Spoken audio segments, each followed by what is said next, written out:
En la primavera del año 30 después de Cristo, durante la festividad judía de la Pascua, ocurrió en Jerusalén un suceso que dividió la historia de la humanidad en dos. Un hombre fue ejecutado. No era un rey, ni un líder militar, ni un revolucionario político en el sentido convencional.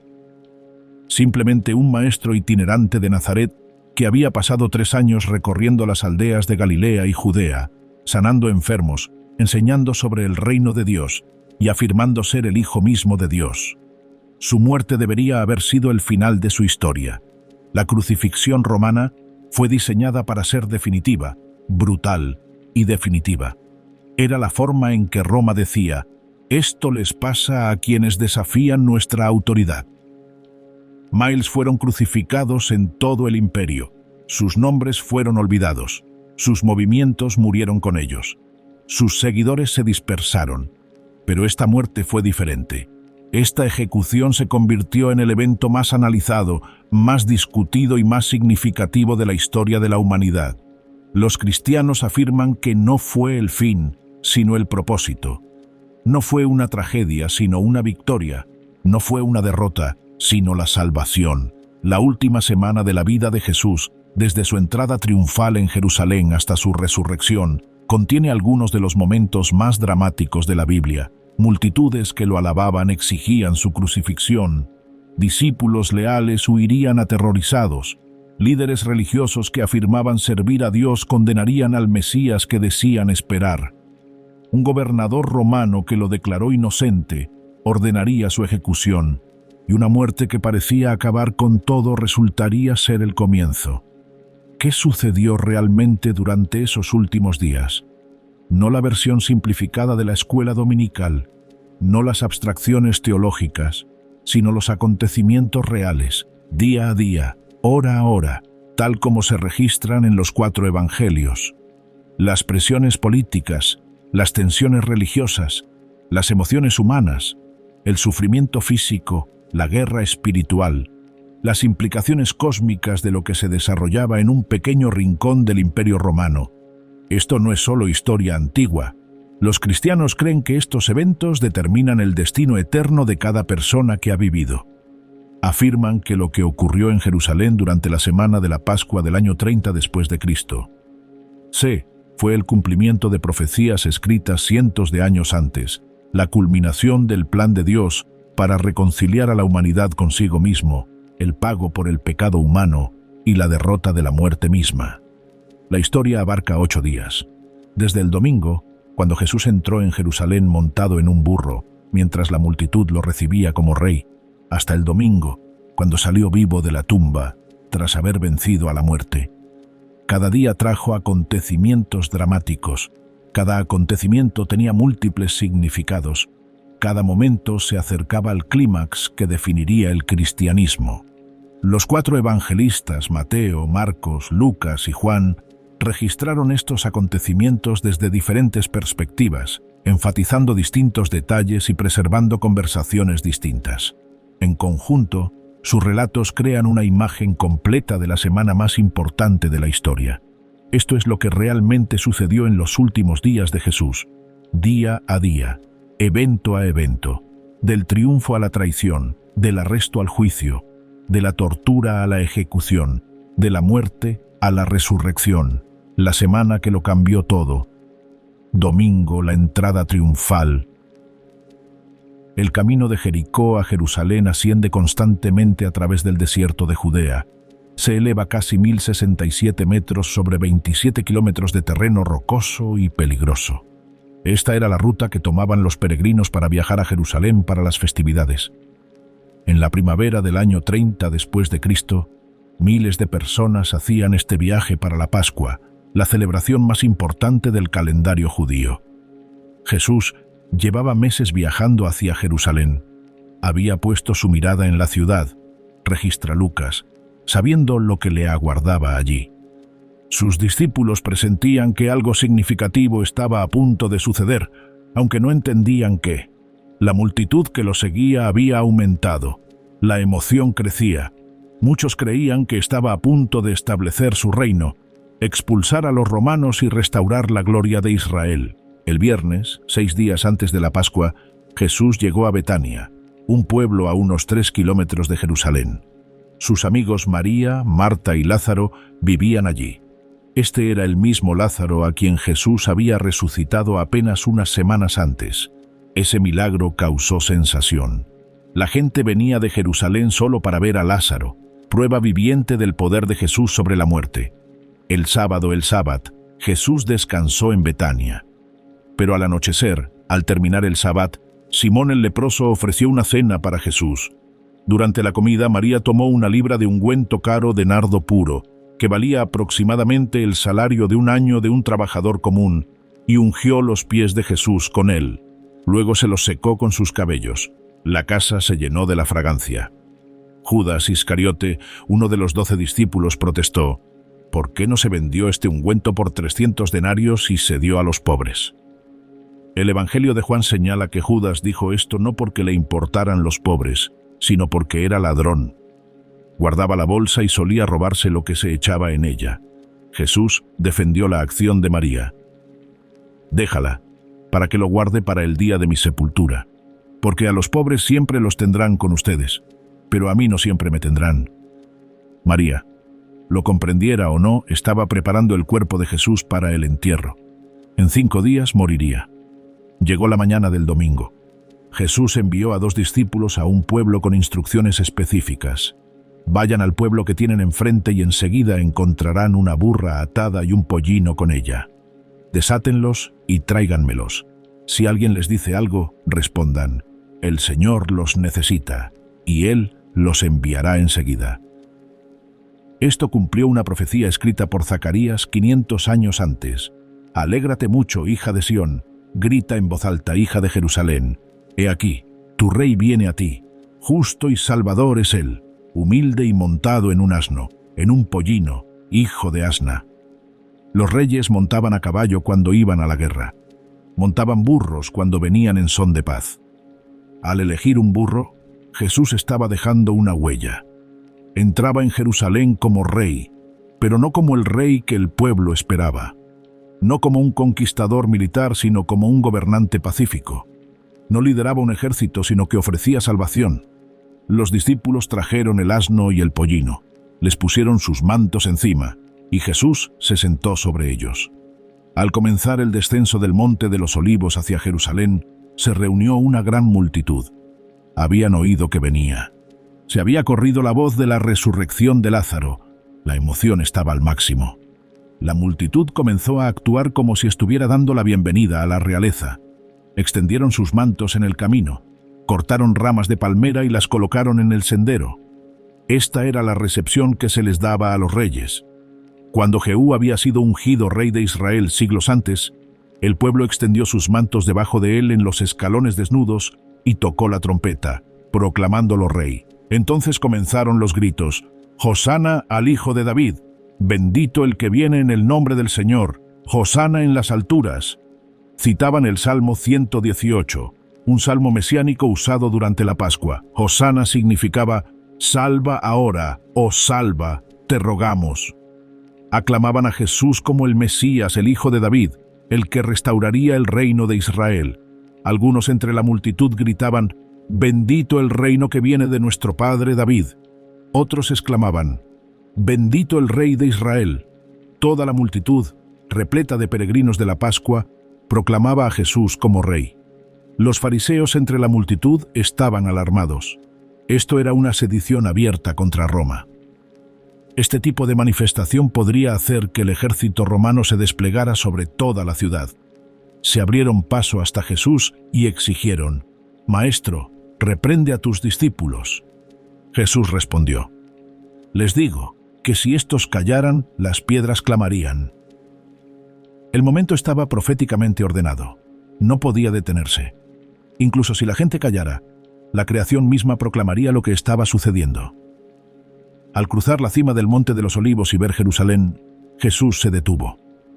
La ciudad se extendía ante él. El templo resplandecía bajo el sol de la mañana. Las murallas eran fuertes e imponentes. Las casas estaban apiñadas. Contempló la ciudad y lloró. «Ojalá hubieras sabido en este día lo que conduce a la paz. Pero ahora está oculto a tus ojos. porque vendrán días en que tus enemigos te acorralarán, te cercarán, te acorralarán por todos lados y te derribarán a ti y a tus hijos. No dejarán piedra sobre piedra en tu cuerpo, porque ignoraste el tiempo de tu visitación. Lloraba por la inminente destrucción de Jerusalén. Dentro de 40 años, los ejércitos romanos sitiarían la ciudad. El templo sería destruido. La población sería masacrada o esclavizada. Todo porque no reconocieron al Mesías cuando vino a ellos. La procesión continuó bajando al valle de Cedrón, cruzó el arroyo y subió por las puertas de Jerusalén. Toda la ciudad estaba conmovida. La gente preguntaba, ¿quién es este? La multitud respondió, este es el profeta Jesús, de Nazaret de Galilea. Jesús fue directo al templo. Lo observó todo, absorbiéndolo todo. Los mercaderes que vendían animales para el sacrificio, los cambistas que cambiaban monedas extranjeras por la moneda del templo, el ruido, el comercio, la corrupción. Pero como ya era tarde, no actuó en ese momento. Regresó a Betania con los 12 discípulos para pasar la noche. El día había sido un triunfo. Jesús había entrado en Jerusalén como rey. La multitud lo había proclamado Mesías. Las profecías se estaban cumpliendo. Pero Jesús sabía lo que la multitud desconocía. Este no era el comienzo de un reino terrenal. Era el principio del fin. En 5 días moriría. Lunes. Purificación del templo. El lunes por la mañana, Jesús y sus discípulos salieron de Betania y regresaron a Jerusalén. Jesús tenía hambre. Vio una higuera con hojas junto al camino y se acercó a ella en busca de fruto. Pero aunque el árbol tenía hojas, no tenía higos, solo hojas. Jesús le dijo al árbol, «Que nadie vuelva a comer fruto de ti». Los discípulos lo oyeron decirlo, pero no lo entendieron del todo. La higuera era un símbolo. Israel tenía la apariencia externa de fecundidad, las hojas de la actividad religiosa, pero no producía ningún fruto real de justicia. El juicio se avecinaba. Continuaron hacia Jerusalén. Jesús entró en los atrios del templo, y esta vez no se limitó a observar. Actuó. Empezó a expulsar a quienes vendían y compraban en el templo. Volcó las mesas de los cambistas y los asientos de los que vendían palomas. No permitió que nadie llevara nada por los atrios del templo. Esta no fue una perturbación menor. El complejo del templo era enorme, abarcando unas 35 hectáreas. El atrio de los gentiles, el patio exterior donde se realizaba este comercio, tenía el tamaño de varios campos de fútbol. Jesús no solo estaba haciendo un gesto simbólico, estaba cerrando el sistema económico del templo. Los cambistas estaban allí porque el impuesto del templo debía pagarse en una moneda específica. Las monedas extranjeras con imágenes de dioses paganos o emperadores romanos no eran aceptables, así que los peregrinos tenían que cambiar su dinero, y los cambistas cobraban comisiones, lucrando con quienes acudían a adorar a Dios. Los vendedores de animales estaban allí porque los judíos que viajaban largas distancias no podían traer fácilmente sus propios animales para el sacrificio, así que los compraban en el templo. Pero los sacerdotes a menudo rechazaban los animales traídos de fuera, obligando a la gente a comprar a los vendedores del templo a precios inflados. Todo el sistema se había corrompido, explotando a los pobres y convirtiendo el culto en comercio. Jesús citó 2 pasajes del Antiguo Testamento al limpiar el templo. Primero, Isaías. ¿No está escrito, mi casa será llamada casa de oración para todas las naciones? Luego Jeremías, pero ustedes la han convertido en una cueva de ladrones. Se suponía que el atrio de los gentiles era un lugar donde los no judíos podían acudir a adorar al Dios de Israel, a orar y a buscarlo.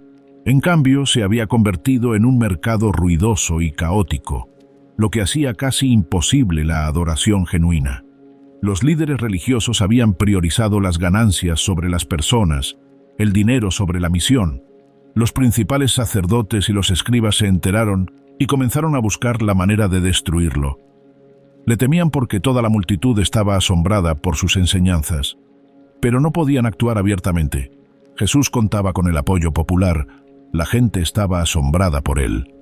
Cualquier acción contra él debía tomarse con cautela. Jesús pasó el día enseñando en el templo. Los ciegos y cojos acudían a él y él los sanaba. Los niños corrían por los atrios del templo gritando: «¡Hosana al Hijo de David!». Los principales sacerdotes y los escribas, indignados, le preguntaron a Jesús: «¿Oyes lo que dicen estos?». Jesús respondió: «Sí, ¿nunca han leído: de la boca de los infantes y de los que maman preparaste la alabanza?». Estaba citando el Salmo 8. Los expertos religiosos que afirmaban conocer las Escrituras rechazaban al Mesías, pero los niños, con su fe sencilla, lo reconocieron. Al anochecer, Jesús volvió a salir de la ciudad. El plan estaba establecido. Enseñaría en Jerusalén durante el día, pero saldría de noche. Esto se debía en parte a su seguridad. Sus enemigos conspiraban contra él, pero también a que su hora aún no había llegado. Él seguía un calendario divino. Todo sucedería según lo planeado. Esa noche, de vuelta en Betania, la pregunta debió de flotar en el aire entre los discípulos. ¿Qué hacía Jesús? Había entrado en Jerusalén como rey. Las multitudes lo amaban. Su poder era innegable. Su enseñanza tenía autoridad. Los milagros demostraban su identidad. ¿Por qué seguía marchándose? ¿Por qué provocó a los líderes religiosos? ¿Por qué no tomó el poder mientras contaba con el apoyo popular? No entendían. Pensaban en un reino terrenal. Jesús estaba logrando algo mucho mayor. No estaba allí para derrocar a Roma. Estaba allí para derrotar al pecado y a la muerte misma. Y eso requería no tomar el poder, sino entregarlo. No vivir, sino morir. No una victoria en los términos del mundo, sino una victoria mediante el sacrificio. Martes, enseñanza y confrontación. Temprano el martes por la mañana, al pasar junto a la higuera que Jesús había maldecido el día anterior, Pedro notó algo sorprendente. El árbol se había secado de raíz. Estaba completamente muerto. Pedro exclamó: «Rabí, mira, la higuera que maldijiste se ha secado». Jesús usó esto como una enseñanza sobre la fe. Tengan fe en Dios. De cierto les digo que cualquiera que diga a este monte: «Quítate y arrójate al mar», y no dude en su corazón, sino crea que se cumplirá lo que dice, lo conseguirá. Por eso les digo que todo lo que pidan en oración, crean que lo recibirán y se les concederá. No enseñaba una fórmula para conseguir todo lo que uno desea. Revelaba el poder de la fe, alineada con la voluntad de Dios. La higuera representaba la muerte espiritual de Israel. Había sido juzgada. Las montañas que debían ser removidas eran los obstáculos para los propósitos de Dios. La fe significaba confiar en el plan de Dios, incluso cuando no se ajustaba a las expectativas humanas. Entraron en Jerusalén y fueron al templo. Jesús comenzó a enseñar, y casi de inmediato, los principales sacerdotes, los escribas y los ancianos lo confrontaron. Le preguntaron: «¿Con qué autoridad haces estas cosas? ¿O quién te dio esta autoridad para hacerlas?». Era una pregunta legítima en sus mentes. Jesús no tenía formación rabínica formal, no ocupaba ningún cargo oficial, no había sido nombrado por ninguna organización religiosa. Sin embargo, enseñaba en el templo, revolucionando siglos de tradición, afirmando hablar en nombre de Dios. ¿De dónde obtuvo esa autoridad? Jesús respondió con su propia pregunta. Les haré una pregunta, respóndanme, y les diré con qué autoridad hago estas cosas. ¿El bautismo de Juan provenía del cielo o de los hombres? Respóndanme. Esto los ponía en una situación incómoda. Si decían que el bautismo de Juan provenía del cielo, Jesús les preguntaría por qué no le creían, ya que Juan había testificado de Jesús. Si decían que provenía de un hombre, la gente se volvería contra ellos, porque todos creían que Juan era un verdadero profeta. Tenían que admitir: no lo sabemos. Jesús respondió: yo tampoco les diré con qué autoridad hago estas cosas. Había expuesto su deshonestidad. No les importaba la verdad ni la autoridad. Les importaba proteger su poder. No reconocían lo obvio porque amenazaba su posición. Entonces Jesús contó una serie de parábolas, cada una acusación contra los líderes religiosos. Habló de un hombre con 2 hijos. Le pidió a uno que trabajara en la viña. El hijo se negó, pero luego cambió de opinión y fue. Le pidió al otro hijo que fuera, quien aceptó ir, pero nunca lo hizo. Jesús preguntó cuál de los hijos hizo la voluntad del Padre. Los líderes religiosos admitieron que fue el primero. Jesús declaró: «De cierto os digo que los publicanos y las prostitutas van delante de vosotros al reino de Dios, porque Juan vino a vosotros en camino de justicia, y no le creísteis, pero los publicanos y las prostitutas sí le creyeron. Y aun cuando lo visteis, no os arrepentisteis después ni le creísteis». Los marginados de la sociedad entraban al reino de Dios antes que la élite religiosa. ¿Por qué? Porque reconocieron su necesidad, se arrepintieron, creyeron. Los líderes religiosos, confiados en su propia rectitud, se negaron a reconocer su bancarrota espiritual. Jesús contó otra parábola. Un amo plantó una viña, construyó un lagar y una torre, la arrendó a unos labradores y se fue a otro país. Al llegar la época de la cosecha, envió sirvientes a recoger el fruto. Los labradores golpearon a un sirviente, mataron a otro y apedrearon a un tercero. El amo envió más sirvientes y fueron tratados de la misma manera. Finalmente, envió a su hijo, pensando que lo respetarían. Pero los labradores dijeron: «Este es el heredero. Vengan, matémoslo y quedémonos con su herencia». Lo agarraron, lo echaron fuera de la viña y lo mataron. Jesús preguntó: «Cuando venga el dueño de la viña, ¿qué hará con esos labradores?». Los líderes religiosos respondieron correctamente: «Dará a esos miserables una muerte miserable y arrendará la viña a otros labradores que le pagarán los frutos a su tiempo». Jesús citó el Salmo 118. La piedra que desecharon los constructores se ha convertido en piedra angular. Esto fue obra del Señor, y es maravilloso a nuestros ojos. Luego, explícito: «Por eso les digo que el reino de Dios les será quitado y será dado a un pueblo que produzca sus frutos, y el que caiga sobre esta piedra será hecho pedazos, y si cae sobre alguien, lo aplastará». Los líderes religiosos entendieron que hablaba de ellos. Eran los labradores que habían matado a los profetas enviados por Dios. Ahora estaban a punto de matar al Hijo de Dios. El juicio se avecinaba. El reino les sería arrebatado y entregado a otros. Querían arrestarlo inmediatamente, pero temían a la multitud, que aún consideraba a Jesús un profeta. Así que lo dejaron y tramaron cómo atraparlo en sus palabras. Enviaron a unos fariseos y herodianos a Jesús con una pregunta que pretendía ser una trampa: «Maestro, sabemos que eres veraz y que no te importa la opinión de nadie, porque no te dejas llevar por las apariencias, sino que enseñas con verdad el camino de Dios. ¿Es lícito pagar impuestos al César o no? ¿Debemos pagarlos o no?». Esta fue una estrategia brillante. Si Jesús decía que sí, que pagaran impuestos a Roma, el pueblo se volvería contra él, acusándolo de colaborar con la potencia ocupante. Si decía que no pagaran impuestos, los romanos lo arrestarían por sedición. Cualquiera de las dos respuestas parecía condenarlo. Jesús vio la verdad de su hipocresía. «¿Por qué me ponen a prueba? Tráiganme un denario para que lo vea». Le trajeron una moneda romana. Él preguntó: «¿De quién es esta imagen y esta inscripción?». Respondieron: «Del César». Jesús dijo: «Dad al César lo que es del César y a Dios lo que es de Dios». Se maravillaron de su respuesta.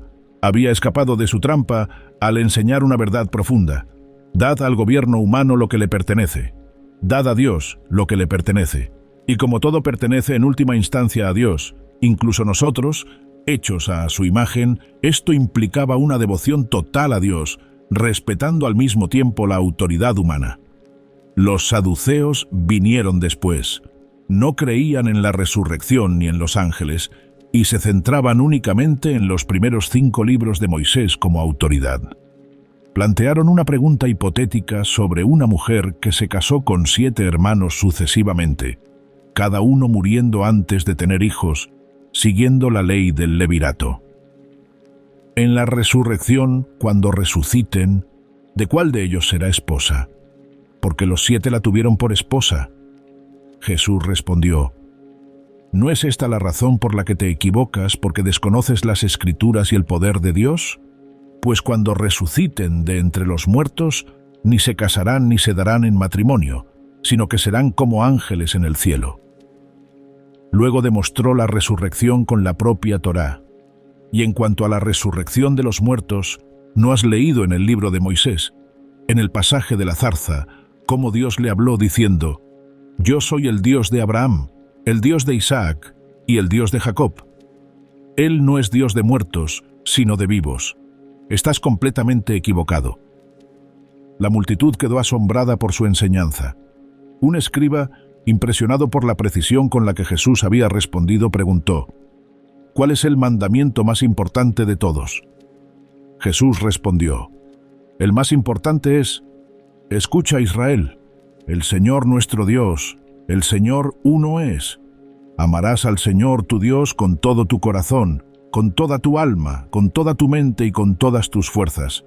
El segundo es este: amarás a tu prójimo como a ti mismo. No hay otro mandamiento mayor que estos». El escriba asintió con entusiasmo. «Tienes razón, maestro. Has dicho con razón que Él es uno solo, y no hay otro fuera de Él, y amarlo con todo el corazón, con todo el entendimiento y con todas las fuerzas, y amar al prójimo como a uno mismo, es mucho más que todos los holocaustos y sacrificios». Jesús vio que había respondido sabiamente y le dijo: «No estás lejos del reino de Dios». Después de eso, nadie se atrevió a hacerle más preguntas. Entonces Jesús cambió la situación. Hizo su propia pregunta: ¿cómo pueden los escribas decir que el Cristo es hijo de David? El mismo David, en el Espíritu Santo, declaró: «El Señor dijo a mi Señor: siéntate a mi diestra, hasta que ponga a tus enemigos debajo de tus pies». David mismo lo llama Señor. Entonces, ¿cómo es su hijo? El punto era profundo. El Mesías era hijo de David, descendiente de su linaje, pero David lo llamó Señor, mostrando que el Mesías era más que un simple descendiente humano, era divino. Jesús estaba revelando su propia identidad. Era a la vez hijo y Señor de David, humano y divino. La gran multitud lo escuchaba con deleite. Pero Jesús tenía severas advertencias para los escribas y fariseos. Cuídense de los escribas, a quienes les gusta andar con largas vestiduras, que los saluden en las plazas, que ocupan los primeros asientos en las sinagogas y los lugares de honor en las cenas, que devoran las casas de las viudas y como pretexto hacen largas oraciones. Ellos recibirán mayor condenación. Jesús se sentó frente al tesoro y observó a la gente que echaba dinero en la caja de ofrendas. Muchos ricos echaban grandes sumas. Una viuda pobre llegó y echó 2 moneditas de cobre, que valían menos de 1 céntimo. Jesús llamó a sus discípulos y les dijo: «De cierto les digo que esta viuda pobre ha echado más que todos los que contribuyen a la caja de ofrendas, porque todos ellos echaron de lo que les sobraba, pero ella, de su pobreza, echó todo lo que tenía, todo su sustento. Ella lo dio todo. Los ricos dieron de lo que les sobraba. Ella dio con sacrificio, confiando plenamente en Dios. Esta era la verdadera devoción, el tipo de corazón que Dios anhelaba». Al salir del templo esa noche, los discípulos se maravillaron ante las enormes piedras y los magníficos edificios. Un discípulo dijo: «Mira, maestro, qué piedras tan maravillosas y qué edificios tan maravillosos». Jesús respondió: «¿Veis estos grandes edificios? No quedará aquí piedra sobre piedra que no sea derribada». Caminaron hacia el monte de los Olivos, al otro lado del valle, frente al templo. Mientras estaban allí sentados, contemplando el templo que brillaba bajo el sol del atardecer, Pedro, Santiago, Juan y Andrés le preguntaron a Jesús en privado: «Dinos, ¿cuándo sucederá esto y cuál será la señal cuando todo esto esté a punto de cumplirse?». Jesús les dio el discurso profético más largo registrado en los Evangelios, ahora conocido como el discurso del Monte de los Olivos. Les advirtió sobre falsos mesías, guerras, terremotos y hambrunas. Les dijo que serían perseguidos, traicionados y odiados. Habló de la abominación desoladora que se alzaba donde no debía estar. Describió una gran tribulación sin precedentes en la historia. Prometió que el Evangelio sería proclamado a todas las naciones antes del fin. Y describió su propio regreso. Pero en aquellos días, después de aquella tribulación, el sol se oscurecerá, La luna no dará su resplandor, las estrellas caerán del cielo y las potencias celestiales serán conmovidas. Entonces verán al Hijo del Hombre viniendo en las nubes con gran poder y gloria. Entonces enviará a los ángeles y reunirá a sus escogidos de los cuatro vientos, desde los confines de la tierra hasta los confines del cielo. Les contó parábolas sobre la vigilancia, sobre estar preparados, sobre el servicio fiel mientras el maestro estaba ausente. Les advirtió sobre el peligro de dormirse espiritualmente. Se desconocía el día y la hora. Debían mantenerse alerta. Al ponerse el sol sobre Jerusalén, Jesús terminó su enseñanza. Sabéis que dentro de 2 días se celebra la Pascua, y el Hijo del Hombre será entregado para ser crucificado. 2 días. En 48 horas comenzarían los acontecimientos que cambiarían la historia para siempre. El momento se acercaba. Todo estaba a punto de suceder. Esa misma tarde, mientras Jesús estaba en el Monte de los Olivos preparando a sus discípulos, los principales sacerdotes y los ancianos se reunían en el palacio del sumo sacerdote Caifás. Conspiraban para arrestar a Jesús a escondidas y matarlo. Pero acordaron que no sería durante la fiesta para evitar un alboroto popular. Lo que no sabían era que la solución a su problema estaba a punto de llegar. Miércoles, la traición está lista. Los evangelistas guardan silencio sobre el miércoles. No se registran acontecimientos, no se conservan enseñanzas, no se describen enfrentamientos. Este silencio en sí mismo es significativo. Fue la calma antes de la tormenta, la pausa final antes del torbellino. Probablemente Jesús pasó el día en Betania con sus amigos. Quizás descansó, quizás oró. Quizás simplemente saboreó estas últimas horas de paz antes de que comenzara el sufrimiento. Los discípulos quizá presentían algo, pero no podían imaginar qué. Pero mientras Jesús descansaba, sus enemigos estaban activos, y uno de sus discípulos estaba a punto de cometer la mayor traición. Judas Iscariote, uno de los 12, fue a ver a los principales sacerdotes. Mateo registra sus palabras con sencillez. ¿Qué me daréis si os lo entrego? Era una transacción, un trato comercial. Judas estaba vendiendo a su amo. Los principales sacerdotes estaban encantados. Habían estado buscando la manera de arrestar a Jesús lejos de la multitud. Ahora uno de sus allegados se ofrecía a entregarlo. Contaron 30 piezas de plata, el precio de un esclavo según Éxodo 21:32. Judas aceptó las condiciones. Desde ese momento buscó una oportunidad para traicionar a Jesús cuando la multitud no estuviera presente. ¿Por qué lo hizo Judas? Los evangelios dan pistas, pero no una explicación completa. Juan dice que Judas era un ladrón que solía robar de la bolsa. Quizás estaba decepcionado de que Jesús no estableciera un reino terrenal. Quizás pensó que Jesús los mataría a todos y quería salvarse. Quizás intentaba forzar la mano de Jesús, obligarlo a usar su poder para establecer su reino. Quizás fue simple avaricia. Quizás Satanás se había apoderado de él, como afirma Lucas explícitamente. Cualquiera que fuera el motivo, la traición estaba preparada. Uno de los 12, que había caminado con Jesús durante 3 años, que había visto los milagros, escuchado las enseñanzas y presenciado la gloria, iba a entregarlo a sus enemigos por el precio de un esclavo. Jesús lo sabía. Lo había sabido desde siempre. En la última cena diría: «El Hijo del Hombre se va, como está escrito de él, pero ay de aquel por quien el Hijo del Hombre es entregado, más le valdría no haber nacido». El miércoles transcurrió en silencio, pero bajo la superficie las fuerzas se estaban alineando. Los líderes religiosos tenían su plan. Judas había cerrado el trato. El escenario estaba listo. En menos de 48 horas Jesús moriría. Jueves, la última cena. Amaneció el jueves, 14 de Nisán según el calendario judío. Era el día de la preparación, cuando los corderos de la Pascua serían sacrificados en el templo. Al anochecer, todos los hogares judíos de Jerusalén se reunían para celebrar la Pascua, recordando cómo Dios había liberado a Israel de la esclavitud en Egipto mediante la sangre de corderos pintada en los postes de las puertas. Jesús envió a Pedro y a Juan a la ciudad con instrucciones específicas. Vayan y preparen la Pascua para que la comamos. Preguntaron dónde debían prepararla.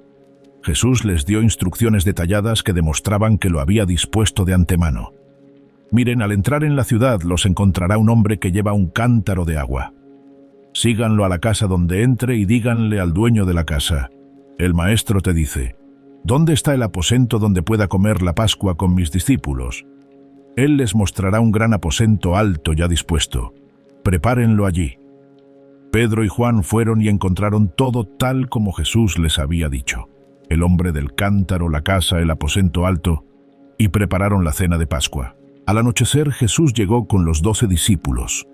Estaban sentados a la mesa en el aposento alto. El ambiente debía de ser extraño. Los discípulos presentían que algo estaba sucediendo, pero no entendían qué. Jesús sabía exactamente lo que les depararían las siguientes 24 horas. Durante la comida, Jesús se levantó, se quitó la ropa, se envolvió una toalla alrededor de la cintura, echó agua en una palangana y comenzó a lavar los pies de los discípulos. Esto fue impactante. Lavarse los pies era tarea del siervo más humilde. Los amos no lavaban los pies de los siervos. Los maestros no lavaban los pies de los alumnos. Sin embargo, allí estaba Jesús, a quien llamaban Señor y Maestro, arrodillado ante ellos, lavando sus pies sucios. Pedro objetó: «Jamás me lavarás los pies». Jesús respondió: «Si no te lavo, no tendrás parte conmigo».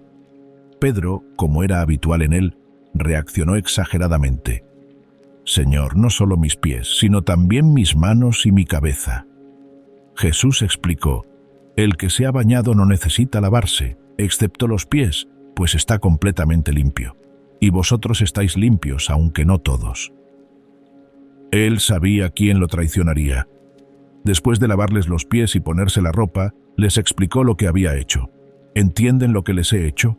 Me llaman Maestro y Señor, y tienen razón porque lo soy. Pues si yo, su Señor y Maestro, les he lavado los pies, ustedes también deben lavarse los pies unos a otros, porque les he dado ejemplo, para que ustedes también hagan lo mismo que yo les he hecho. La lección trataba sobre el servicio, la humildad y el amor. El mayor debe ser el servidor de todos. Si Jesús, su Señor, les sirvió, ellos deben servirse unos a otros. Este era el fundamento del reino que Él estaba estableciendo. No poder sobre otros, sino servicio a los demás. No dominio, sino amor. Mientras seguían comiendo, Jesús se conmovió profundamente. Miró a sus discípulos y les dijo: de cierto les digo que uno de ustedes me va a traicionar». Los discípulos quedaron atónitos. Se miraron unos a otros sin saber a quién se refería. Uno a uno comenzaron a preguntar: ¿soy yo, Señor? Cada uno estaba genuinamente inseguro, examinando su propio corazón. Incluso Judas preguntó: ¿soy yo, Rabí? Jesús le respondió: tú lo has dicho. Pedro le hizo señas a Juan, que estaba reclinado junto a Jesús, para que preguntara quién era. Juan se recostó contra Jesús y preguntó: «Señor, ¿quién es?» Jesús respondió: «Es a quien le daré este bocado de pan después de mojarlo». Mojó el pan y se lo dio a Judas. Entonces Jesús le dijo: «Lo que vas a hacer, hazlo pronto». Ninguno de los demás discípulos entendió por qué Jesús le dijo esto. Algunos pensaron que Jesús le decía que comprara lo necesario para la fiesta o que diera algo a los pobres. Judas tomó el bocado y salió inmediatamente. Juan añade un detalle conmovedor: y era de noche. Era de noche en más de un sentido. La oscuridad descendía. La hora había llegado. La traición estaba en marcha. Tras la partida de Judas, Jesús tomó pan, dio gracias, lo partió y se lo dio a sus discípulos diciendo: «Tomen, coman, esto es mi cuerpo que es entregado por ustedes. Hagan esto en memoria de mí». Luego tomó una copa de vino, dio gracias y se la dio diciendo: «Beban de ella todos, porque esto es mi sangre del nuevo pacto, que por muchos es derramada para el perdón de los pecados». Estaba instituyendo la cena del Señor. la cena de comunión que los cristianos celebrarían durante los siguientes 2000 años. El pan representaba su cuerpo, a punto de ser partido. El vino representaba su sangre, a punto de ser derramada. Esta cena pascual que celebraba la liberación de Egipto se transformaba en algo nuevo, un nuevo pacto, una nueva liberación, no de la esclavitud física, sino del pecado y la muerte. Jesús les dijo: «No volveré a beber de este fruto de la vid hasta el día en que lo beba nuevo con vosotros en el reino de mi Padre». Más allá de la cruz, miraba hacia la resurrección, hacia el reino, hacia el momento en que se reuniría con ellos. Les enseñó extensamente. El Evangelio de Juan registra 3 capítulos de enseñanza de esa noche. Jesús habló de ir a prepararles un lugar. Prometió volver y llevarlos consigo. Les dijo que Él era el camino, la verdad y la vida. Prometió enviar al Espíritu Santo. Les mandó amarse unos a otros como Él los había amado. Les advirtió que serían perseguidos. Oró por ellos, por su unidad, por su protección, por todos los que creerían a través de su mensaje. Luego cantaron un himno y salieron hacia el Monte de los Olivos. En el camino Jesús les advirtió: «Todos se apartarán de mí esta noche, porque escrito está: heriré al pastor y las ovejas del rebaño se dispersarán». Pedro protestó con vehemencia: «Aunque todos se aparten de ti, yo nunca me apartaré». Jesús lo miró y dijo: «De cierto te digo que esta misma noche, antes de que cante el gallo, me negarás 3 veces». Pedro insistió con más fuerza: «Aunque tenga que morir contigo, no te negaré». Todos los discípulos dijeron lo mismo. Lo decían en serio. En ese momento fueron sinceros. No podían imaginarse traicionar a Jesús, pero aún no comprendían su propia debilidad. No sabían lo que les esperaba. Llegaron a un lugar llamado Getsemaní, un olivar en el Monte de los Olivos. Jesús les dijo a 8 de sus discípulos: «Siéntense aquí mientras voy a orar». Llevó a Pedro, Santiago y Juan más adentro del huerto. Empezó a sentirse triste y angustiado. Les dijo: «Mi alma está muy triste hasta la muerte. Quédense aquí y velen conmigo». Yendo un poco más adelante, como a un tiro de piedra, se postró sobre su rostro y oró así: «Padre mío, si es posible, pase de mí esta copa, pero no sea como yo quiero, sino como tú». Esta no fue una oración casual. Lucas registra que su sudor se convirtió en grandes gotas de sangre que caían al suelo. Fue una verdadera agonía, una lucha genuina. La copa que enfrentaba contenía la ira de Dios contra todo pecado humano. Aquel que no conoció pecado estaba a punto de ser hecho pecado por nosotros. Aquel que tenía comunión eterna con el Padre estaba a punto de ser separado de Él. El peso de esto era abrumador. Regresó a donde estaban los 3 discípulos y los encontró durmiendo. Le dijo a Pedro: «¿Así que no pudieron velar conmigo ni una hora? Velad y orad para no caer en la tentación. El espíritu está dispuesto, pero la carne es débil». Se fue por segunda vez y oró: «Padre mío, si esto no puede pasar sin que lo beba, hágase tu voluntad». Regresó y los encontró durmiendo. Tenían los ojos pesados.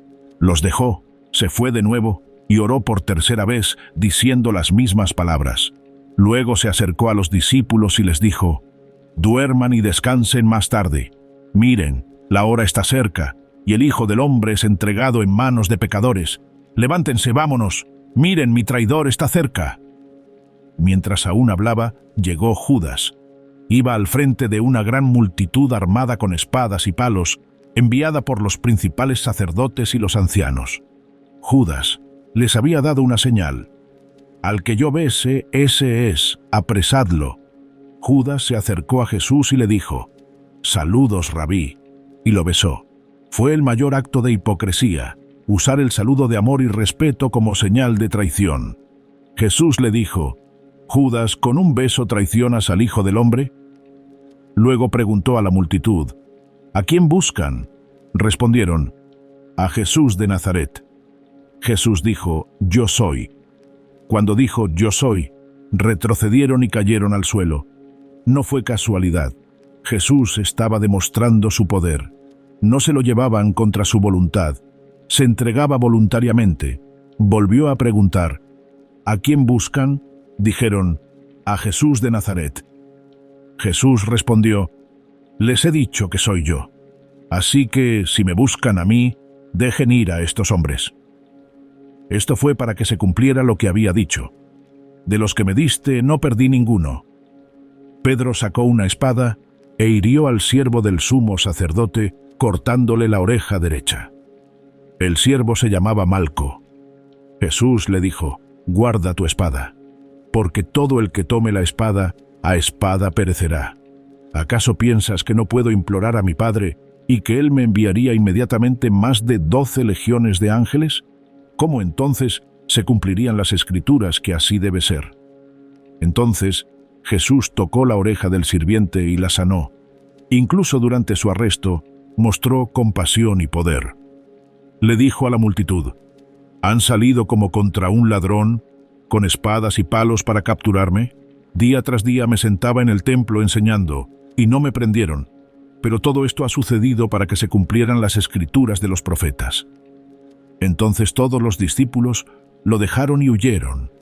Habían prometido morir con él. Ahora corrían para salvar sus vidas. Incluso Pedro, quien había jurado que nunca caería, corría. Los guardias apresaron a Jesús y se lo llevaron. El tiempo se acercaba a su muerte. Quedaban menos de 15 horas. Viernes comienzan los juicios. Era pasada la medianoche cuando llevaron a Jesús ante Anás, suegro de Caifás, el sumo sacerdote. Anás había sido sumo sacerdote años antes y aún ejercía un poder considerable entre bastidores. Interrogó a Jesús sobre sus discípulos y sus enseñanzas. Jesús respondió, he hablado abiertamente al mundo. Siempre he enseñado en las sinagogas y en el templo, donde se reúnen todos los judíos. No he dicho nada en secreto. ¿Por qué me preguntas a mí? Pregúntales a quienes me han oído qué les he dicho. Ellos saben lo que he dicho. Uno de los guardias que estaba allí golpeó a Jesús con la mano diciendo, ¿así le respondes al sumo sacerdote? Jesús le respondió, si lo que dije está mal, da testimonio de lo que está mal, pero si lo que dije está bien, ¿por qué me golpeas? Anás lo envió atado ante Caifás, el sumo sacerdote. Los principales sacerdotes y todo el concilio buscaban falso testimonio contra Jesús para condenarlo a muerte, pero no lo encontraron. Muchos dieron falso testimonio contra él, pero sus testimonios no concordaban.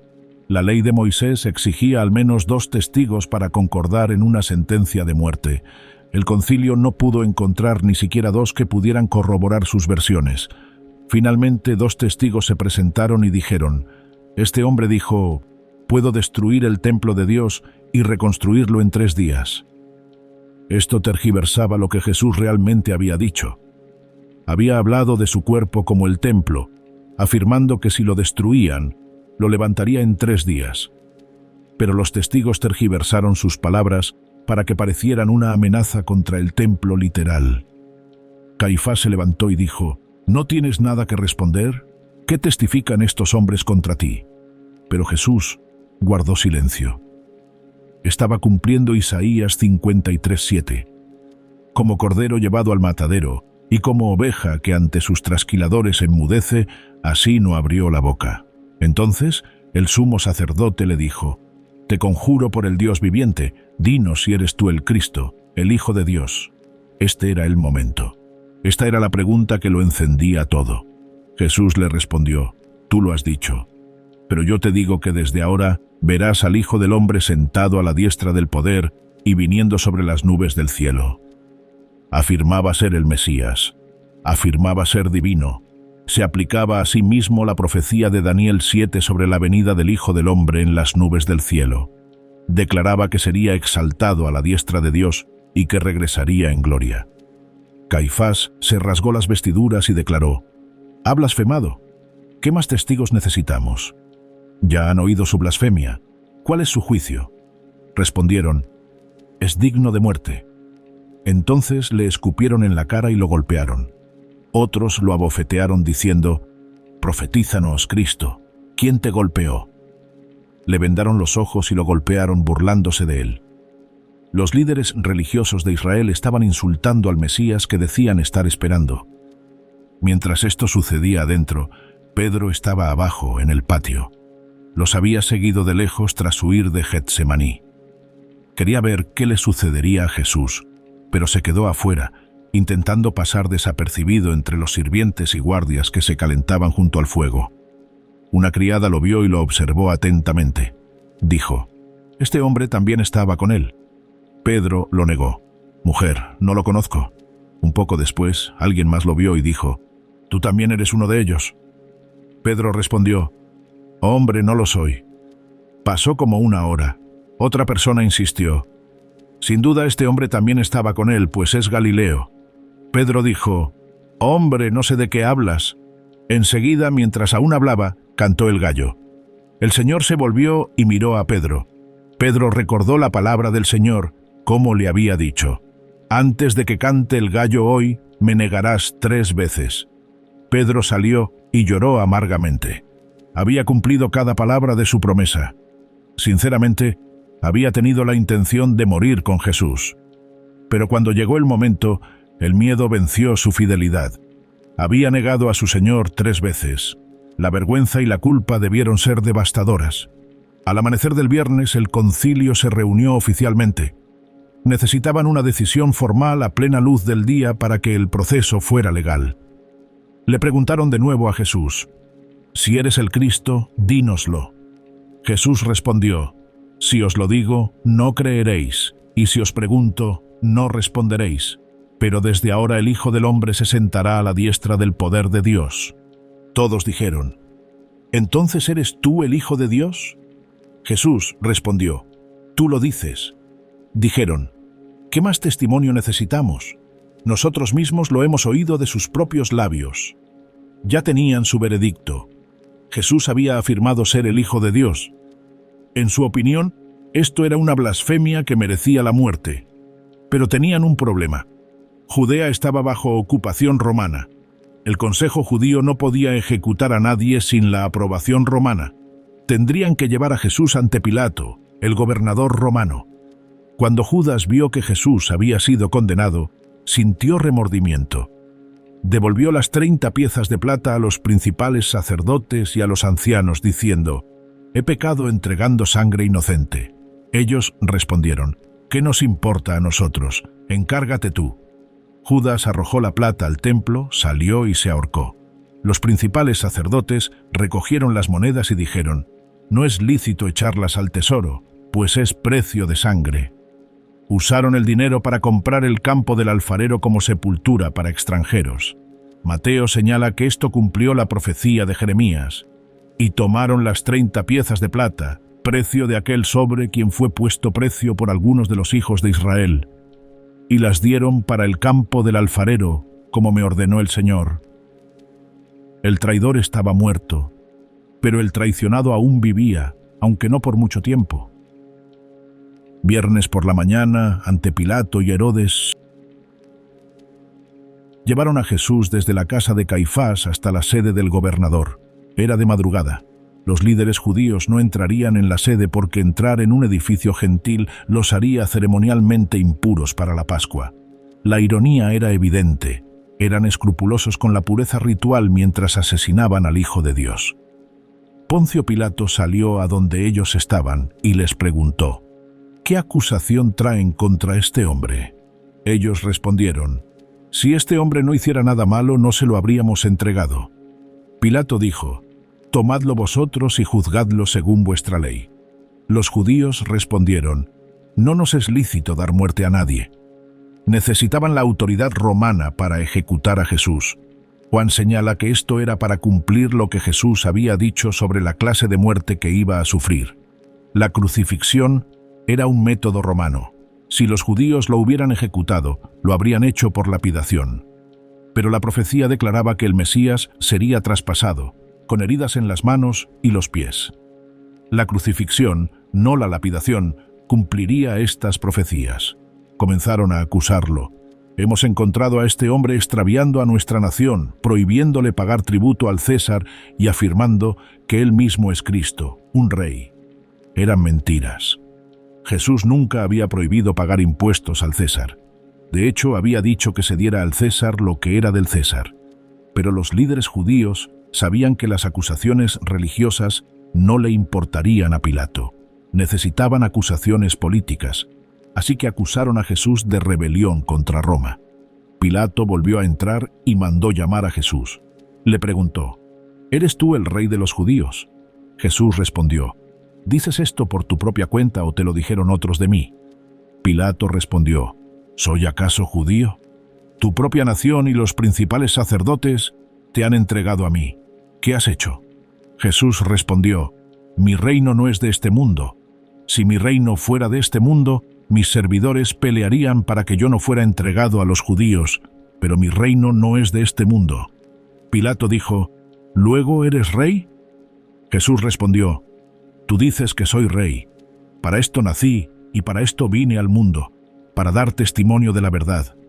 Todo el que es de la verdad escucha mi voz. Pilato preguntó: ¿Qué es la verdad?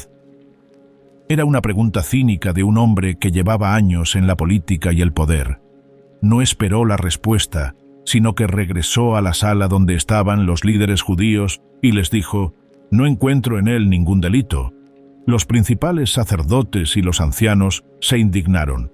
Insistían: Él alborota al pueblo enseñando por toda Judea, desde Galilea hasta aquí. Cuando Pilato oyó hablar de Galilea, preguntó si Jesús era galileo. Al enterarse de que pertenecía a la jurisdicción de Herodes, Pilato buscó la manera de evitar tomar una decisión. Envió a Jesús a Herodes Antipas, quien se encontraba en Jerusalén para la fiesta de la Pascua. Herodes se alegró de ver a Jesús. Hacía mucho tiempo que deseaba verlo. Había oído hablar de él y esperaba verlo realizar alguna señal. Lo interrogó largamente, pero Jesús no le respondió. Los principales sacerdotes y los escribas estaban allí, acusándolo con vehemencia. Herodes y sus soldados trataron a Jesús con desprecio y se burlaron de él. Le vistieron con una túnica elegante y lo enviaron de vuelta ante Pilato. Lucas señala que Herodes y Pilato se hicieron amigos ese día. Antes de esto, habían estado enemistados. La burla de Jesús los unió. Pilato convocó a los principales sacerdotes, a los gobernantes y al pueblo. Les dijo: Me trajeron a este hombre como alguien que engañaba al pueblo. Y después de interrogarlo ante ustedes, he aquí, no lo encontré culpable de ninguna de las acusaciones que le imputaban. Ni tampoco Herodes, pues nos lo devolvió. Miren, nada digno de muerte ha hecho. Por lo tanto, lo castigaré y lo liberaré. El plan de Pilato era azotar a Jesús y luego dejarlo ir. La flagelación satisfaría el deseo de los líderes judíos de verlo castigado, pero no lo mataría. Parecía un acuerdo, pero la multitud tenía otras ideas. En la fiesta el gobernador solía liberar a un preso que la multitud deseaba. Había un preso famoso llamado Barrabás, arrestado por insurrección y asesinato. Pilato les preguntó: ¿A quién quieren que les suelte? ¿A Barrabás o a Jesús, llamado el Cristo? Pilato sabía que habían liberado a Jesús por envidia. Mientras estaba sentado en el tribunal, su esposa le mandó decir: No tengas nada que ver con ese justo, porque hoy he sufrido mucho en sueños por su causa. Incluso la esposa pagana de Pilato reconoció algo especial en Jesús, pero los principales sacerdotes y los ancianos persuadieron a la multitud para que pidiera a Barrabás y matara a Jesús. Cuando Pilato volvió a preguntar: ¿A cuál de los dos quieren que les suelte?, gritaron: Barrabás. Pilato dijo: ¿Qué haré entonces con Jesús, llamado el Cristo? Todos respondieron: que sea crucificado. Pilato preguntó: ¿por qué? ¿Qué mal ha hecho? Pero ellos gritaban aún más: ¡que lo crucifiquen! La mentalidad de turba se había apoderado de la población.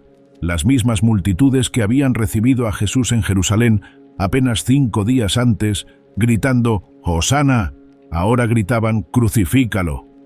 Los líderes religiosos habían hecho bien su trabajo, poniendo a la gente en contra de Jesús. Viernes a media mañana, la flagelación y la burla. Pilato, viendo que no conseguía nada y que se estaba formando un alboroto, tomó agua y se lavó las manos delante de la multitud, diciendo: «Soy inocente de la sangre de este hombre. Cuídense ustedes mismos». El pueblo respondió: «Su sangre sea sobre nosotros y sobre nuestros hijos». Pilato liberó a Barrabás, el asesino e insurgente. Mandó azotar a Jesús y lo entregó para que lo crucificaran. La flagelación romana era un castigo horrible.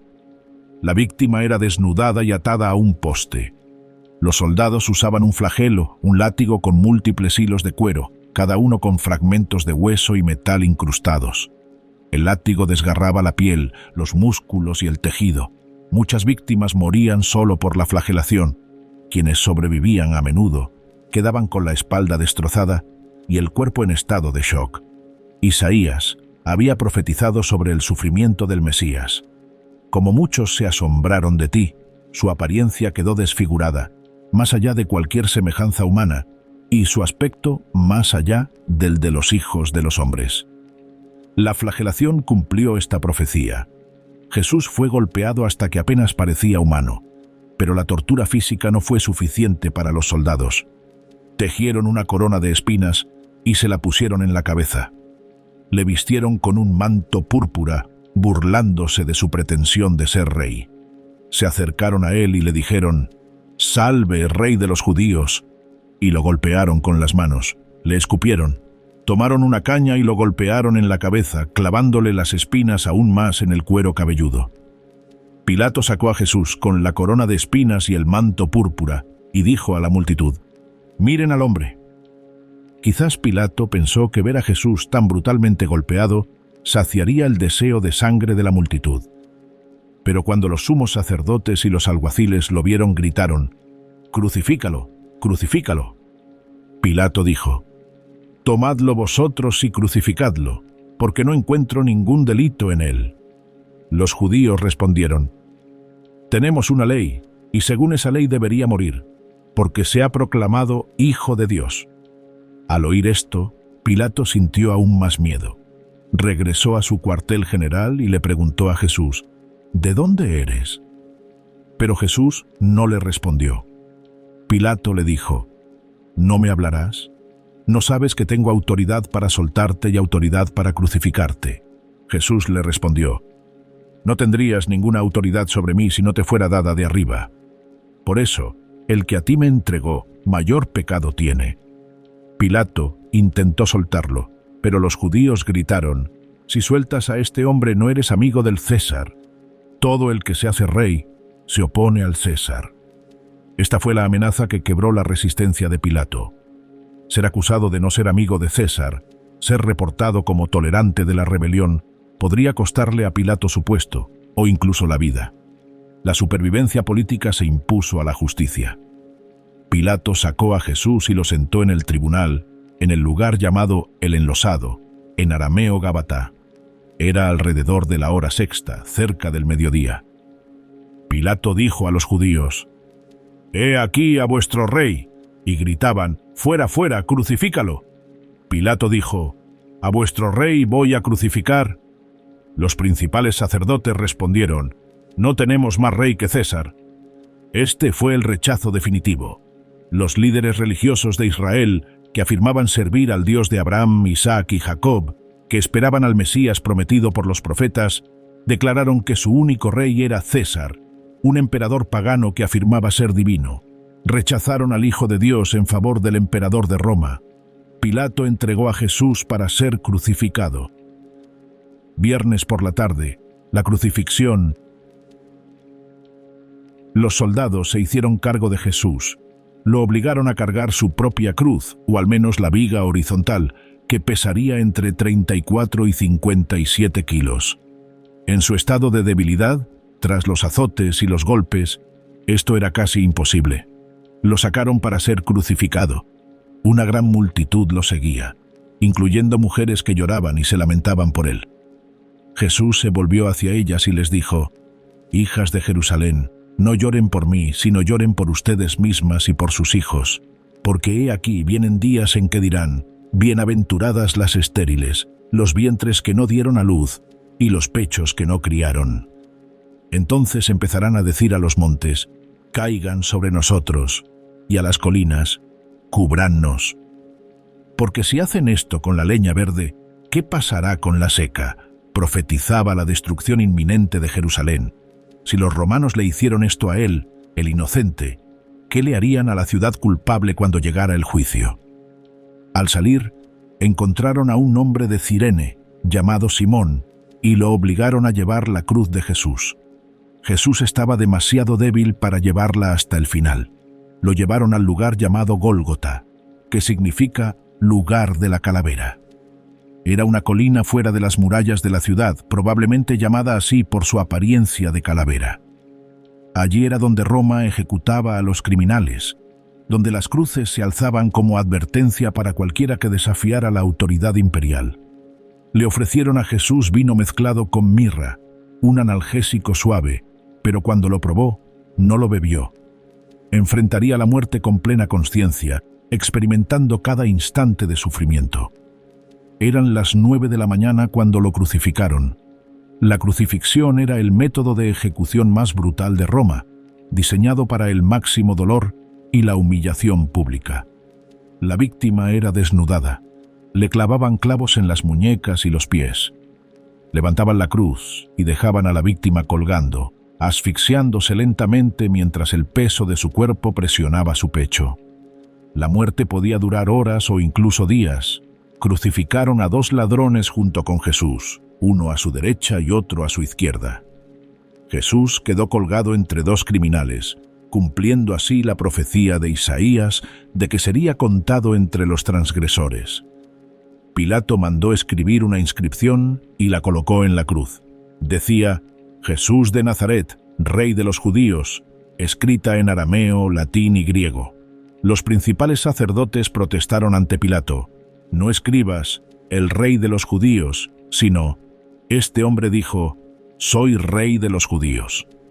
Pilato respondió: lo que he escrito, he escrito. La inscripción permaneció. Sobre el moribundo Jesús estaba la declaración de su verdadera identidad, creyéndola o no. Los soldados que lo crucificaron se repartieron sus vestiduras echando suertes. Esto cumplió el Salmo 22:18. Se repartieron mis vestiduras, y sobre mi ropa echaron suertes.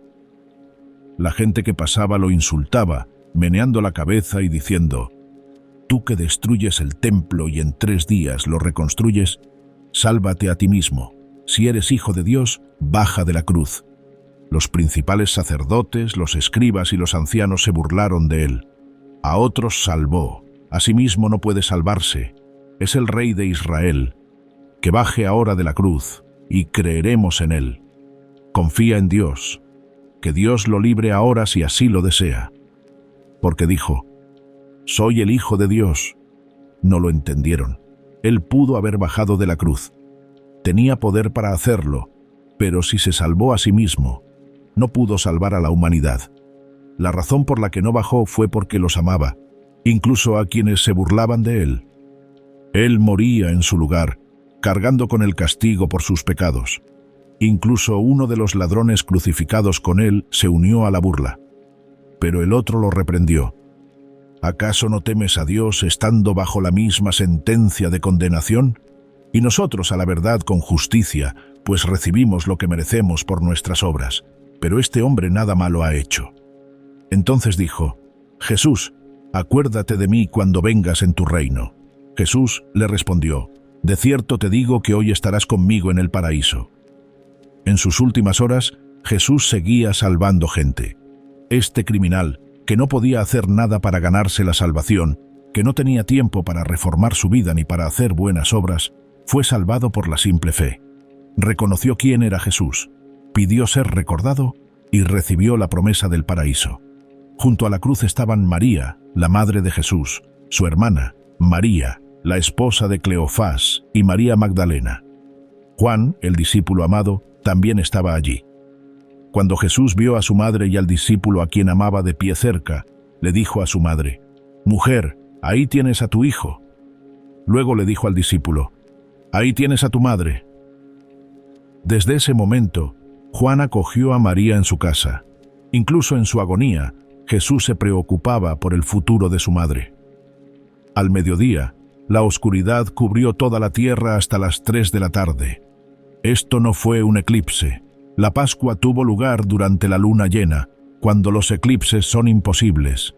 Esta fue una oscuridad sobrenatural, creada por Dios, una señal del significado cósmico de lo que estaba sucediendo. La luz del mundo se estaba apagando y la creación misma se oscureció.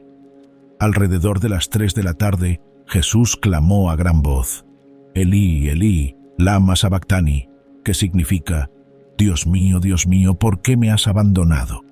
Estaba citando el Salmo 22:1, un salmo mesiánico que describía su sufrimiento con detalle, pero también experimentaba la realidad tras esas palabras. Dios Padre se estaba alejando de Dios Hijo. ¿Por qué? Porque Jesús cargaba con los pecados del mundo. Se hacía pecado por nosotros. El Padre, que no puede contemplar el pecado, estaba abandonando al Hijo. Este era el corazón del Evangelio. Jesús experimentó la separación de Dios para que nosotros nunca tuviéramos que hacerlo. Bebió la copa de la ira de Dios para que nosotros pudiéramos beber la copa de la salvación.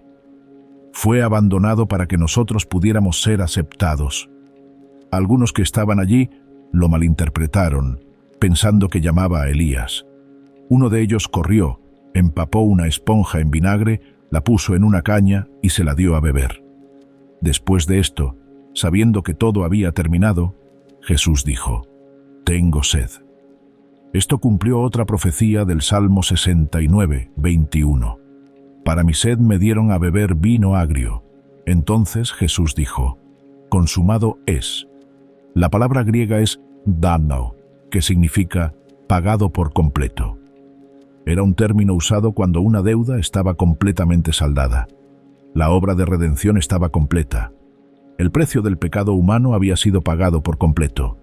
El camino hacia Dios ahora estaba abierto. Entonces Jesús clamó a gran voz: «Padre, en tus manos encomiendo mi espíritu».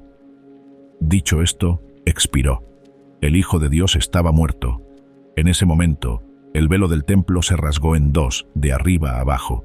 Este velo separaba el lugar santo del lugar santísimo, donde habitaba la presencia de Dios.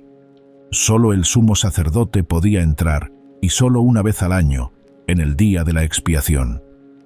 El rasgado de este velo, un acto que solo Dios podía realizar, simbolizó que el camino hacia Dios estaba abierto. No más barreras, no más separación. Mediante la muerte de Jesús, todos podían acercarse directamente a Dios. La tierra tembló, las rocas se partieron, se abrieron las tumbas y muchos cuerpos de los santos que habían dormido resucitaron. Después de la resurrección de Jesús, salieron de las tumbas, entraron en la ciudad santa y se aparecieron a muchos. Cuando el centurión y los que lo acompañaban, vigilando a Jesús, vieron el terremoto y lo que ocurrió, se llenaron de asombro y dijeron: «Verdaderamente este era el Hijo de Dios». Incluso este soldado romano pagano reconoció lo que los líderes religiosos se negaron a ver. Muchas mujeres estaban allí, observando desde lejos. Habían seguido a Jesús desde Galilea, atendiéndolo. Entre ellas estaban María Magdalena, María, la madre de Santiago y José, y la madre de los hijos de Zebedeo. Los discípulos varones habían huido, pero estas mujeres permanecieron fieles hasta el final. Como era el día de la preparación y el sábado estaba a punto de comenzar, los judíos pidieron a Pilato que les quebraran las piernas a los crucificados y que se las llevaran. Quebrarles las piernas aceleraría la muerte, impidiéndoles a la víctima levantarse para respirar. Los soldados llegaron y quebraron las piernas de los dos ladrones.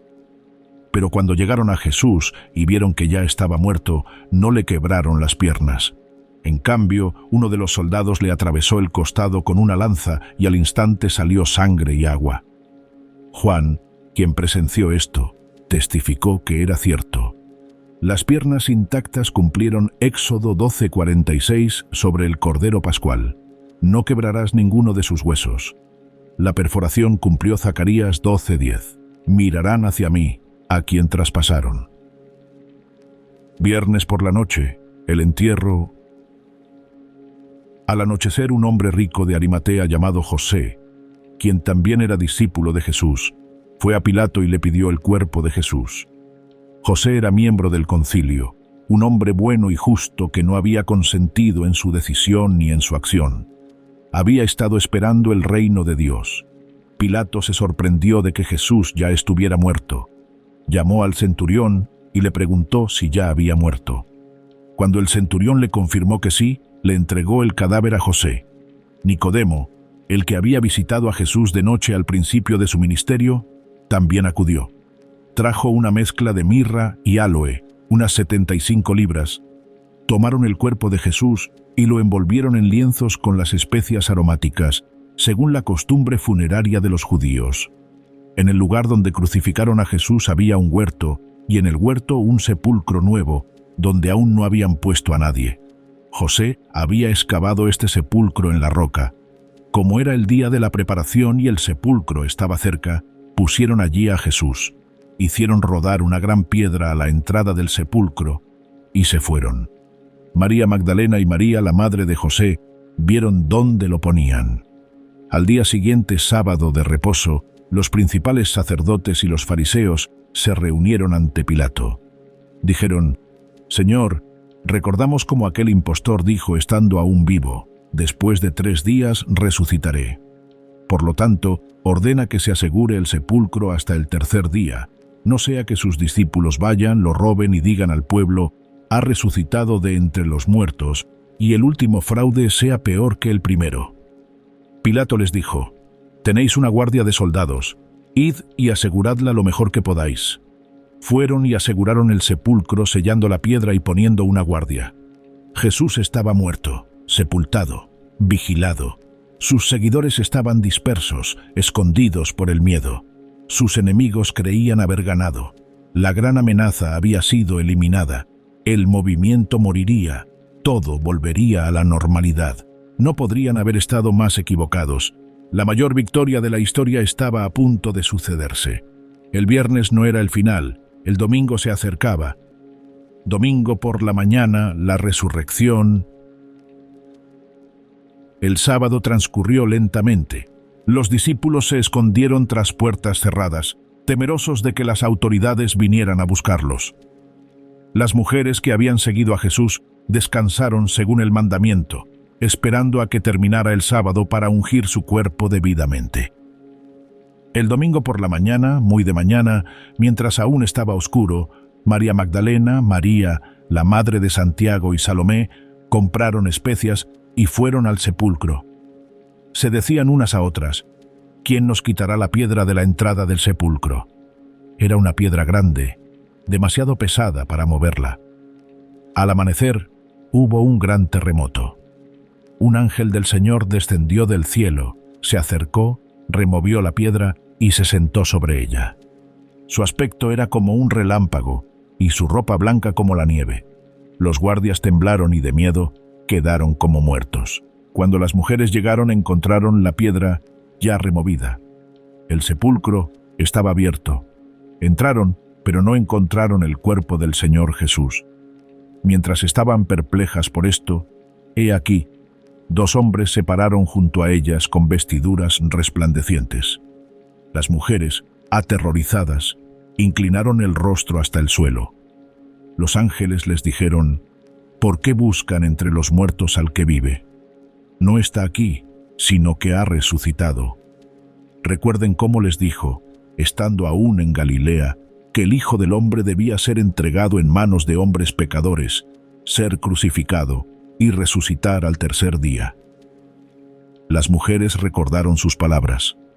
Los ángeles continuaron: «Vayan pronto y digan a sus discípulos que ha resucitado de entre los muertos, y miren, Él va delante de ustedes a Galilea, allí lo verán». Las mujeres salieron rápidamente del sepulcro con temor y gran alegría. Corrieron a contárselo a sus discípulos.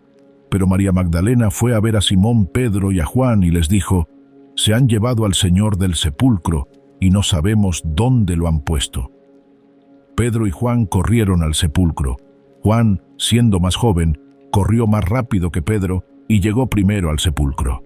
Al agacharse para mirar dentro, vio los lienzos allí, pero no entró. Pedro lo siguió y entró en el sepulcro. Vio los lienzos allí, y el sudario que había estado sobre la cabeza de Jesús no estaba con los lienzos, sino doblado en un lugar aparte. Entonces Juan también entró, vio y creyó, porque aún no entendían la escritura de que él debía resucitar de entre los muertos. regresaron a sus casas, maravillados de lo que había sucedido. María Magdalena estaba llorando fuera del sepulcro. Mientras lloraba, se inclinó para mirar dentro del sepulcro y vio a 2 ángeles vestidos de blanco, sentados donde había yacido el cuerpo de Jesús, uno a la cabecera y otro a los pies. Le dijeron: «Mujer, ¿por qué lloras?». Ella dijo: «Se han llevado a mi Señor y no sé dónde lo han puesto». Dicho esto, se dio la vuelta y vio a Jesús de pie, pero no lo reconoció. Jesús le dijo: «Mujer, ¿por qué lloras? ¿A quién buscas?». Ella, pensando que era el hortelano, le dijo: «Señor, si tú lo has llevado, dime dónde lo has puesto, y yo lo llevaré». Jesús le dijo: «María». Ella se volvió y le dijo en arameo: «Raboni», que significa maestro. Reconoció su voz. Su Señor estaba vivo. Jesús le respondió: «No me toques, porque todavía no he subido al Padre. Pero ve a mis hermanos y diles: subo a mi Padre y a vuestro Padre, a mi Dios y a vuestro Dios». María Magdalena fue y anunció a sus discípulos: «He visto al Señor», y les contó que Él le había dicho estas cosas. Mientras tanto, las otras mujeres también iban a contárselo a los discípulos. Jesús salió a su encuentro y les dijo: «Saludos». Ellas se acercaron, abrazaron sus pies y lo adoraron. Jesús les dijo: «No tengan miedo, vayan a avisar a mis hermanos que vayan a Galilea, y allí me verán». Mientras las mujeres se iban, algunos de la guardia entraron en la ciudad y contaron a los principales sacerdotes todo lo sucedido. Los sacerdotes se reunieron con los ancianos e idearon un plan. Dieron una buena suma de dinero a los soldados y dijeron: «Digan a la gente: sus discípulos vinieron de noche y lo robaron mientras dormíamos. Y si esto llega a oídos del gobernador, los saciaremos y los libraremos de problemas». Los soldados tomaron el dinero e hicieron lo que se les indicó. Esta historia se extendió entre los judíos y aún se contaba cuando Mateo escribió su evangelio décadas después. Ese mismo día, 2 discípulos iban a un pueblo llamado Emaús, a unos 11 kilómetros de Jerusalén. Hablaban de todo lo que había sucedido. Mientras conversaban, Jesús mismo se acercó y los acompañó. Pero sus ojos estaban velados para que no lo reconocieran. Él les preguntó: «¿Qué conversación es esta que tienen mientras caminan?». Se detuvieron con expresión triste. Uno de ellos, llamado Cleofás, le respondió: «¿Eres tú el único forastero en Jerusalén que no sabe lo que ha sucedido allí estos días?». Él dijo: «¿Qué cosas?». Dijeron: «Acerca de Jesús de Nazaret, un hombre que fue un profeta poderoso en obras y palabras ante Dios y todo el pueblo, y cómo nuestros principales sacerdotes y gobernantes lo entregaron para ser condenado a muerte y lo crucificaron. Pero esperábamos que él fuera el que redimiría a Israel. Sí, y además de todo esto, ya es el 3er día desde que sucedieron estos hechos. Además, algunas mujeres de nuestro grupo nos sorprendieron. Estaban en el sepulcro temprano en la mañana y al no encontrar su cuerpo, regresaron diciendo que incluso habían tenido una visión de ángeles, quienes les dijeron que estaba vivo. Algunos de los que estaban con nosotros fueron al sepulcro y lo encontraron tal como las mujeres habían dicho, pero a él no lo vieron. Jesús les dijo: «Oh insensatos y tardos de corazón para creer todo lo que dijeron los profetas. ¿No era necesario que el Cristo padeciera estas cosas y entrara en su gloria? Comenzando por Moisés y todos los profetas, les interpretó en todas las Escrituras lo referente a él. Les mostró cómo todo el Antiguo Testamento lo señalaba, cómo la ley y los profetas habían predicho el sufrimiento y la resurrección del Mesías. Al acercarse a la aldea, Jesús hizo como si fuera a seguir adelante, pero ellos le insistieron: «Quédate con nosotros, porque está atardeciendo y el día ya ha declinado». Así que entró para quedarse con ellos. Estando sentado a la mesa con ellos, tomó el pan, lo bendijo, lo partió y se lo dio. Se les abrieron los ojos y lo reconocieron. Luego desapareció de su vista. Se dijeron el uno al otro: ¿no ardía nuestro corazón mientras nos hablaba en el camino, mientras nos explicaba las Escrituras? Se levantaron en esa misma hora y regresaron a Jerusalén. Encontraron a los 11 y a los que estaban con ellos reunidos, diciendo: «El Señor ha resucitado verdaderamente y se ha aparecido a Simón». Entonces los dos contaron lo que les había sucedido en el camino y cómo les reconocieron al partir el pan. Mientras hablaban de estas cosas, Jesús mismo se presentó en medio de ellos y les dijo: «Paz a ustedes». Se sobresaltaron y se asustaron y creyeron ver un espíritu. Jesús les dijo: «¿Por qué están turbados y surgen dudas en sus corazones? Miren mis manos y mis pies, soy yo mismo. Tóquenme y vean, porque un espíritu no tiene carne ni huesos como ven que yo tengo». Dicho esto, les mostró las manos y los pies. De alegría, seguían sin creerlo y maravillados. Él les dijo: «¿Tienen algo de comer?». Le dieron un trozo de pescado asado, y él lo tomó y comió delante de ellos. Estaba demostrando que no era un fantasma ni un espíritu. Tenía un cuerpo físico resucitado, podía ser tocado, podía comer. Estaba verdaderamente vivo. La semana que lo cambió todo: 8 días, de domingo a domingo, de triunfo a tragedia y de nuevo a triunfo, de hosanas a crucifixión y resurrección. En esos 8 días, el curso de la historia humana cambió para siempre. Dios se hizo hombre. El Creador entró en su creación. El inmortal murió. El inocente cargó con la culpa del culpable. La justicia y la misericordia se encontraron en la cruz. La muerte fue derrotada. La tumba fue vaciada. La salvación se consumó.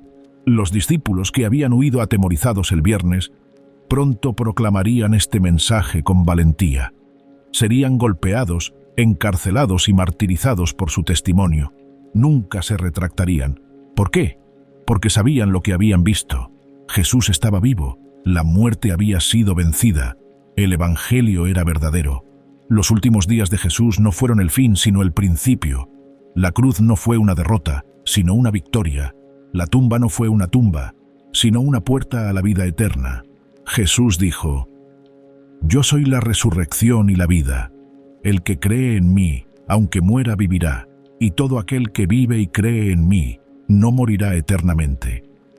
Esto es lo que realmente ocurrió en los últimos días de Jesús.